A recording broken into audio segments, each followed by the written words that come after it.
everyone, and welcome back to Talk Lia. I am so happy you are here with us today. I am Lia, and I am sitting here with my absolute favorite thing in the world right next to me right now. And I am Kevin. And Lia, let me guess, is it me? It is a cup of tea, Kevin. A beautiful, warm, perfect cup of tea. Of course it is. Lia, I think you love tea more than you love anything else in this world. That is not entirely wrong. Kevin, can I ask you something honestly? Always. Do you think a day is really a day if it does not start with tea? I'm more of a coffee person myself. But I have to say, when someone makes me a good cup of tea, there's something very warm and comforting about it. Like someone is taking care of you. Yes, that is exactly it. Tea is not just a drink. It is a feeling.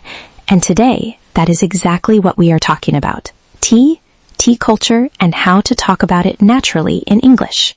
And this is a really wonderful topic for English learners, because tea is everywhere in English-speaking culture.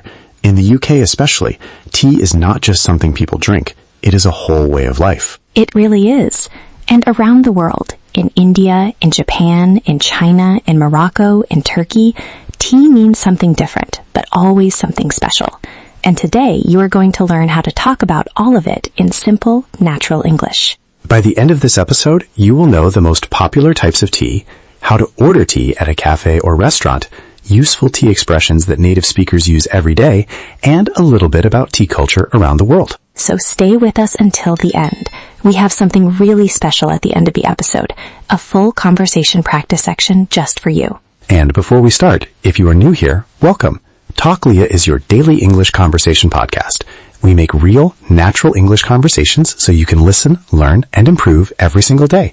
If you enjoy learning English this way, please give this video a like. It really helps more people find us. And subscribe so you never miss a new episode. Okay, let us start with the most important question.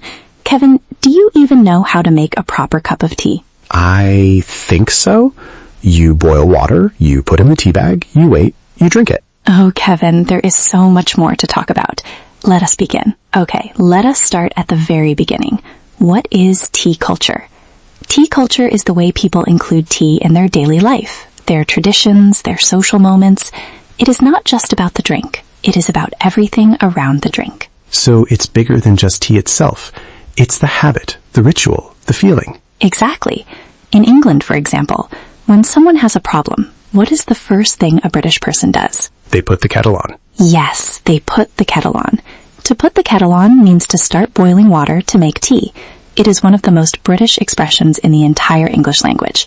And it means, I am here, I am going to take care of you, let us have tea and talk about it. So making tea is a way of showing care. I love that. Put the kettle on. Let me say that again slowly. Put the kettle on. Perfect. Now, let us talk about the types of tea. Because when you go to a cafe or restaurant in an English-speaking country, knowing the different types of tea will really help you. Let us go through them one by one. Let's start with the most classic one, black tea. Black tea is the most common type of tea in the UK, Australia, and many parts of the world. It's a strong, rich tea, very full of flavor. The famous British builder's tea is a strong black tea, very dark, very robust. And you can drink black tea with milk, with sugar, with lemon, or completely plain. In England, a cup of tea usually means black tea with a splash of milk. That's the classic. A splash of milk. I like that phrase. A splash means just a little bit, not a lot. Just enough to make the tea a lighter color and a little creamier. Exactly. Now, the next one, green tea. Green tea is very different from black tea. It is lighter, more delicate, and a little grassy in flavor. It comes from China and Japan originally, and it is very popular all around the world now because it is also very good for your health. I actually drink green tea sometimes in the afternoon when I want something gentle. Not too strong, just calm and refreshing. That is a perfect description of green tea. Calm and refreshing. Next, herbal tea. Now, herbal tea is technically not really tea because tea comes from the tea plant, but herbal tea is made from herbs, flowers, and fruits. The most popular ones are chamomile, which is very calming and great for sleep, peppermint, which is fresh and good for digestion, and hibiscus, which is beautiful, bright pink, and slightly tart. I love chamomile tea before bed. It really does help you relax. Same, it is like a warm hug before sleep. Next, Earl Grey. Earl Grey is a very famous British tea. It's black tea with a flavor called bergamot, which is a type of citrus fruit, so it has a slightly floral, slightly citrusy smell and taste. Very elegant. Very British. Very classic. I feel like I should be sitting in a fancy armchair drinking Earl Grey. Very aristocratic. Next one, chai. Chai is a spiced tea that comes from India. Chai means tea in Hindi, so when we say chai tea, we are actually saying tea, but in English, everyone calls it chai. It's black tea brewed with warming spices like cinnamon, cardamom, ginger, and cloves, and usually made with milk. It's spicy and sweet and incredibly warming. Chai is so popular now in coffee shops everywhere. You often see a chai latte on the menu. That's chai spices mixed with steamed milk. Very popular with people who love warm, spiced drinks. And the last one for this section, matcha. Matcha is a Japanese green tea powder. You whisk it into hot water or milk. It's slightly bitter, very earthy, and has a beautiful bright green color. You have probably seen matcha lattes. They're this gorgeous bright green drink that looks amazing. Very Instagrammable. And matcha has become extremely popular worldwide in the last few years. You see matcha everything now. Matcha latte, matcha cake, matcha ice cream. Matcha is everywhere. Okay, listeners, let us review those tea types together. Repeat after us, nice and slowly. Black tea, green tea, herbal tea, Earl Grey, chai, matcha. Beautiful. Now, let us move on to something very practical. How to order tea in English. And write in the comments below which type of tea is your favorite, or which one would you like to try. We read every single comment, and we love hearing from you. Okay, Kevin, now we are going to practice something that a lot of English learners find a little stressful, ordering tea at a cafe. Let me be the person serving you. You are the customer. Ready? Ready. I am nervous already. Don't be nervous. It is very simple. Go ahead. Come in. Hi there. Good morning. Good morning. Welcome. What can I get for you today? Could I have a cup of tea, please? Of course. What kind of tea would you like? We have black tea, green tea, Earl Grey, chamomile, and chai. I'll have an Earl Grey, please. Lovely choice. Would you like milk with that? Yes, please. Just a little milk, not too much. Of course. And would you like it with sugar? No sugar, thank you. I like it as it is. Perfect. And would you like anything to eat with your tea? We have scones today if you are interested. Oh, yes. A scone sounds wonderful. Thank you. Great. That'll be with you in just a moment. Take a seat wherever you like. Thank you so much. And scene. Kevin, that was perfect. Very natural. It was actually quite easy once I had the phrases. Now, let us look at some of the key phrases from that conversation. Yes, the first one, what can I get for you today? This is how the person serving you will often greet you. It means, what would you like to order? And you can answer with, could I have a blank, please? Or I'll have a blank, please. Both are polite and natural. Could I have a cup of tea, please? I'll have an Earl Grey, please. Very easy, very natural. And notice we say cup of tea, not just tea. It's more natural to say a cup of tea or a pot of tea in a British or Australian context. Good point. And in a traditional British tea room, you can order a pot of tea. That means a whole teapot just for you. Usually you get about 2 to 3 cups from one pot, and it comes with a little jug of milk on the side. Very classic. Very lovely. Now, a very important question you will hear. Would you like milk with that? In the UK, milk in tea is completely normal. Many people are very particular about how much milk they put in. Just a splash, a little bit, or white as a cloud, which means a lot of milk. White as a cloud. I have never heard that before. That is beautiful. It is a very vivid description. And the great British debate, milk first or tea first? Some people feel very strongly about this. Oh, this is a serious topic in the UK. Some people say you pour the milk in first and then the tea. Other people say tea goes in first and milk after. People have very strong opinions about this. Very strong opinions for a cup of tea. But that is the thing. For British people, making tea correctly is a genuine point of pride. It matters to them. What about, would you like it with sugar? You can answer, yes please, 1 sugar, or 2 sugars, or no sugar thank you, or I like it as it is, which means I want it plain, without anything added. I like it as it is. That is a really natural English phrase. You can use it for many things, not just tea. Someone offers you something and you want it without any changes. I like it as it is. Simple and polite. And what about scones? Because that came up in our role play. What is a scone? A scone is a type of small baked bread, a little sweet, a little dense. It is traditionally served with tea, especially in the UK and Australia. You eat it with clotted cream and jam. It's part of something called afternoon tea or cream tea. Afternoon tea is a very famous British tradition. In the afternoon, usually around 3 or 4 o'clock, you sit down and have tea with small sandwiches, scones with cream and jam, and little cakes. It is a beautiful experience. It really is. If you ever visit the UK, having a proper afternoon tea is something very special. It's one of those cultural experiences that feels truly British. Listeners, here is a question for you. Do you have a tea tradition in your country? Something special that people do around tea? Tell us in the comments. We are genuinely curious about tea culture around the world, and we want to hear yours. Okay, Kevin, now I want to share something I really love. English is full of expressions, phrases that use tea, and native speakers use these without even thinking about it. But for English learners, they can be confusing. So let us explain them. Yes, tea expressions. And these are real expressions that you will hear in real conversations. Let us start with the most famous one. Not my cup of tea. Not my cup of tea. What does this mean? Not my cup of tea means it is not something I enjoy or I am interested in. It's not for me. For example, someone asks, "Do you want to go hiking this weekend?" And you say, "Hiking is not really my cup of tea." That means you do not enjoy hiking. It's a very polite and gentle way to say you do not like something. It does not sound rude. It sounds very natural and quite charming, actually. Exactly. It's a soft way to decline or express dislike. Not my cup of tea. Very British, very polite. And the next one, a storm in a teacup. Oh, I love this one. A storm in a teacup means a lot of fuss and drama about something that is actually very small and unimportant, like someone is making a huge dramatic situation out of nothing. For example, your colleagues are having a big argument about where to have the office lunch, and you say, "It's just a storm in a teacup. They will forget about it by tomorrow." Office arguments are often a storm in a teacup. The drama is big, but the problem is tiny. The next expression, just my cup of tea. The opposite of the first one. Yes, just my cup of tea means exactly what I enjoy, exactly what suits me. Someone describes a quiet weekend reading books at home, and you say, "Oh, that sounds just my cup of tea. That is perfect for me." Very natural, very warm.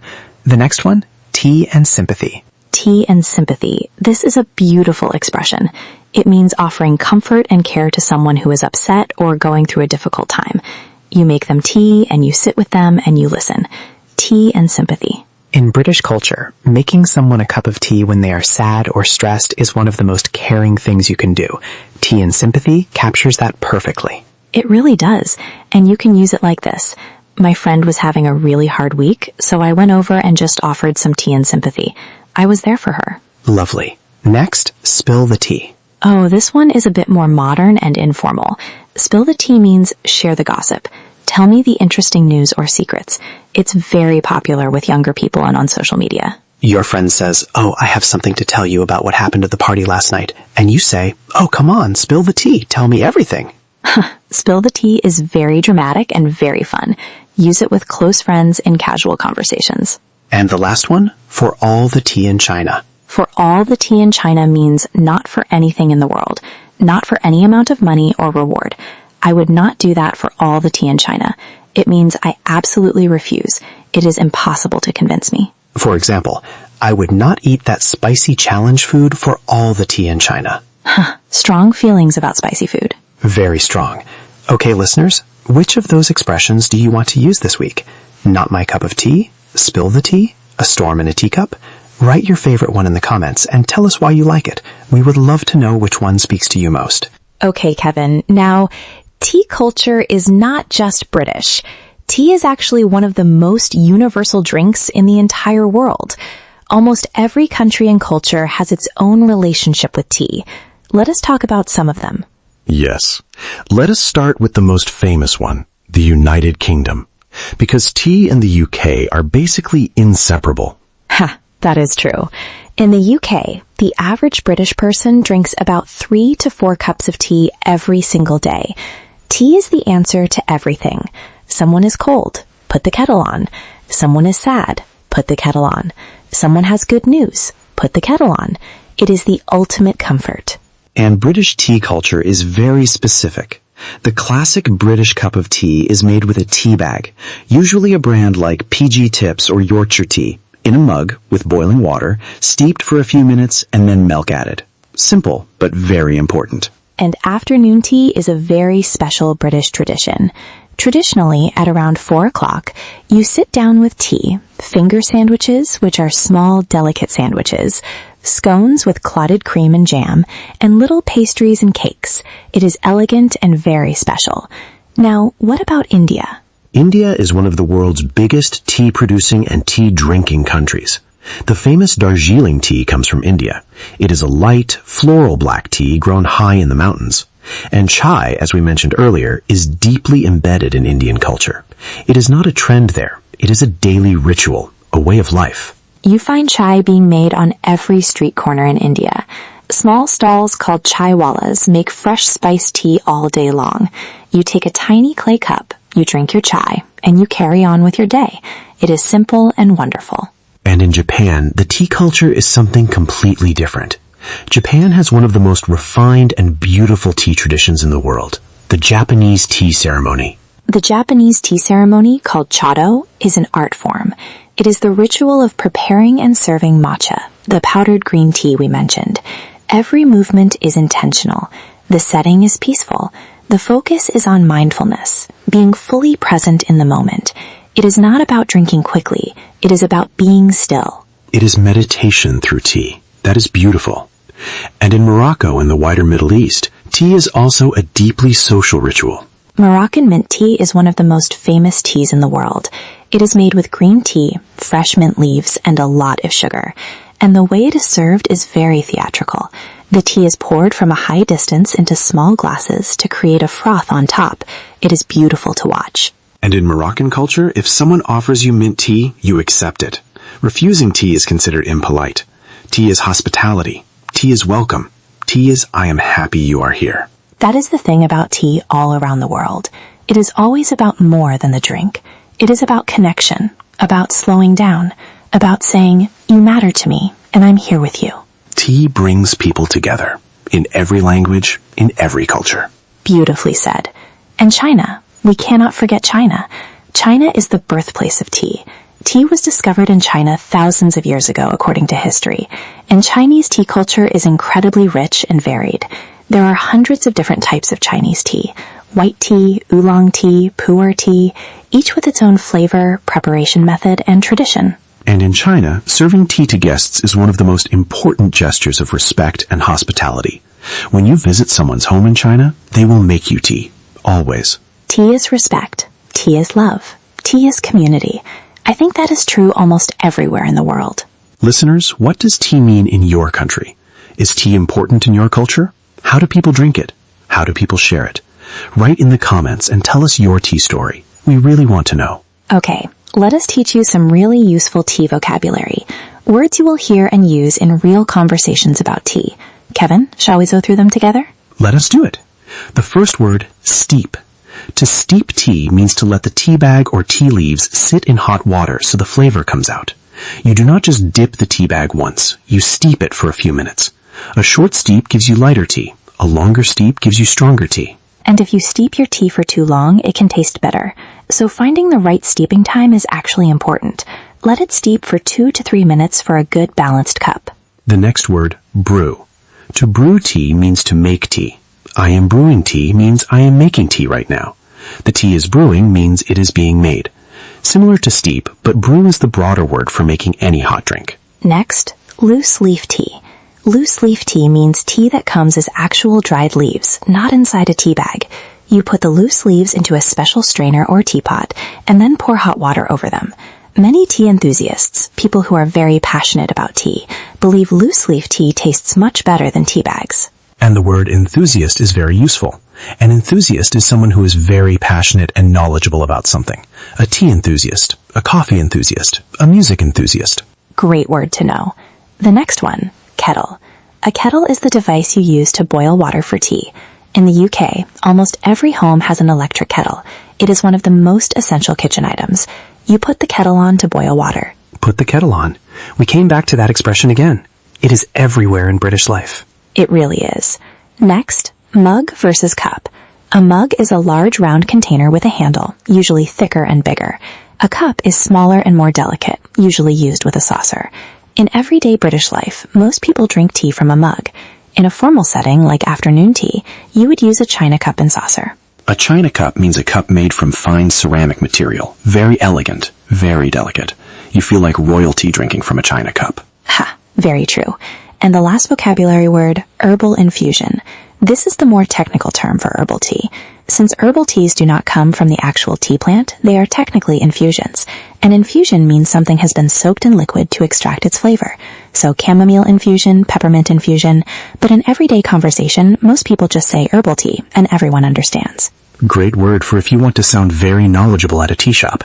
Actually, I would like a chamomile infusion, please. Very sophisticated. Ha, you will impress everyone. Okay, listeners, let us say all the vocabulary together one more time, nice and slowly. Repeat after us. Steep, brew, loose leaf tea, kettle, mug, herbal infusion. Excellent. You are building your tea vocabulary beautifully. Okay, everyone. Now it is time for our favorite part of the episode, conversation practice. Kevin and I are going to have a real, natural conversation about tea, and we want you to listen carefully and try to speak along with us. Try to answer the questions before we do. Ready, Kevin? Ready. Let us go. Kevin, be honest. Have you ever had a really good cup of tea? One that genuinely surprised you? Actually, yes. I was in a little tea shop once, and they made me a loose leaf Earl Grey, properly brewed, with warm milk, and it was so smooth and fragrant, nothing like the tea bags I usually make at home. I was genuinely surprised. See? A good cup of tea changes your whole perspective. That is the thing about tea. When it is made well, it is extraordinary. I understand now why people are so passionate about it. So, Lia, what is your ultimate cup of tea? My ultimate cup of tea is a strong Yorkshire tea.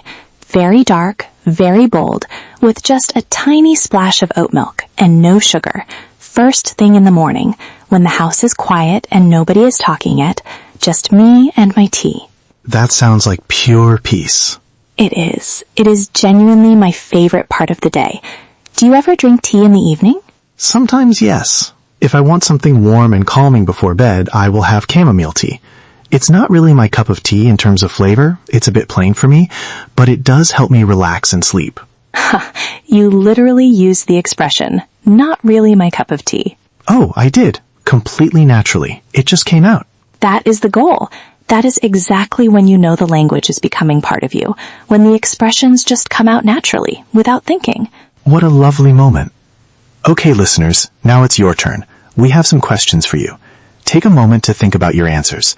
Then try to say them out loud in English. Even if it's just one sentence, that's perfect. Are you ready? Question 1. Do you drink tea? If yes, what is your favorite type? Question 2. How do you take your tea? With milk, with sugar, with lemon, or plain? Question 3. Is tea important in your culture?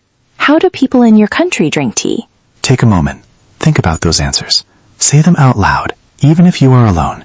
And then please, write your answers in the comments. We genuinely love reading your tea stories from around the world.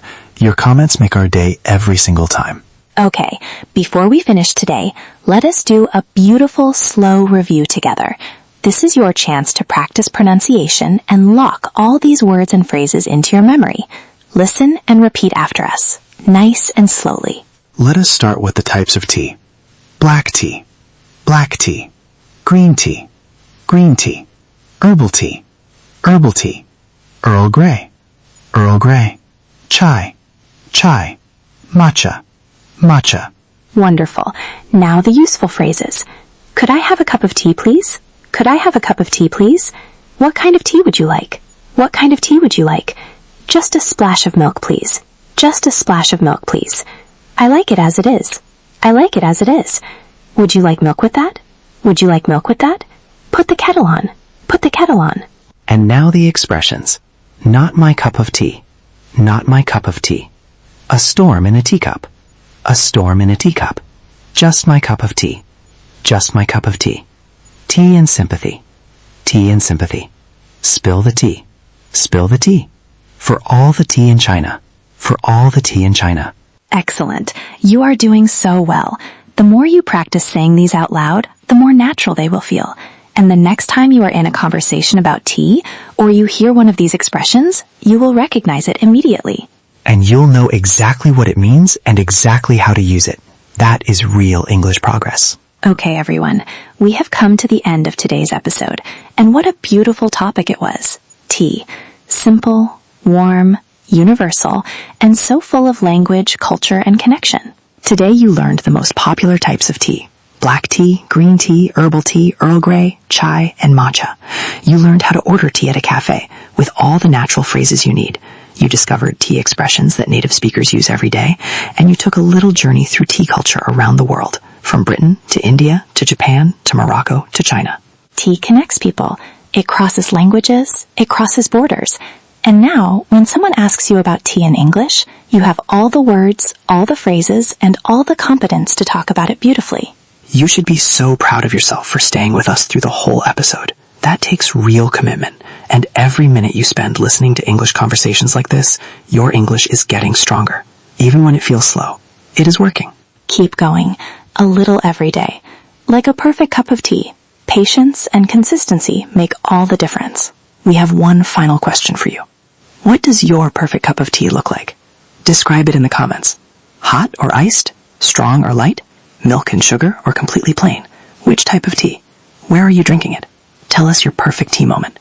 We'll read every single one. If you enjoyed today's episode, please give it a like. It really does help more English learners find Talk Lia. Share it with a friend who loves tea or who is learning English, or both. And subscribe to Talk Lia if you haven't already. We post a brand new English episode every single day. Thank you so much for spending this time with us today.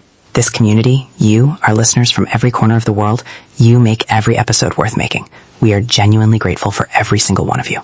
I am Lia. I am Kevin. And we will see you in the next episode. Take care, everyone, and go and put the kettle on. See you next time. Bye.